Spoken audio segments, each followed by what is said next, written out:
நண்பர்கள் அனைவருக்கும் வணக்கம். இன்னைக்கு நம்ம அந்த வீடியோல சற்று முன் பள்ளி கல்லூரிகளுக்கு விடுமுறை என்ற தகவல் வெளியாகியுள்ளது. ஸோ அதை பத்தி தான் இப்ப நம்ம பார்க்க போறோம். மாமன்னன் ராஜேந்திர சோழனின் பிறந்த நாளை முன்னிட்டு ஒவ்வொரு ஆண்டும் ஆடி மாதம் திருவாதிரை விழா அரியலூர் பகுதி மக்களால் கொண்டாடப்படுகிறது. இந்த விழாவில் பல லட்சம் மக்கள் பங்கேற்பார்கள்.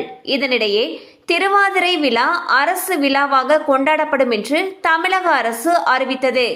அந்த வகையில் ஜூலை 23ஆம் தேதி அரியலூர் மாவட்டத்திற்கு மட்டும் உள்ளூர் விடுமுறை அறிவிக்கப்பட்டுள்ளது.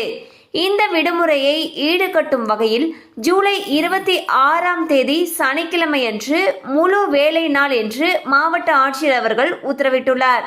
ஸோ வந்து பார்த்தீங்கன்னா ஜூலை 23ஆம் தேதி அரியலூர் மாவட்டத்துக்கு உள்ளூர் விடுமுறை அறிவிச்சிருக்காங்க. இந்த லீவை ஈடுகட்டும் பொருட்டு ஜூலை 26ஆம் தேதி வேலை நாளாக இருக்கும்னு சொல்லியிருக்காங்க. கண்டிப்பாக அந்த அப்டேட் உங்களுக்கு பயனுள்ளதாக இருந்திருக்கும் நம்புகிறோம். மேலும் இது போல் அப்டேட்ஸ் உங்களை உடனே ரீச் ஆகணும்னு நினச்சிங்கன்னா நம்ம சேனலோட தொடர்ந்து இணைந்திருங்கள்.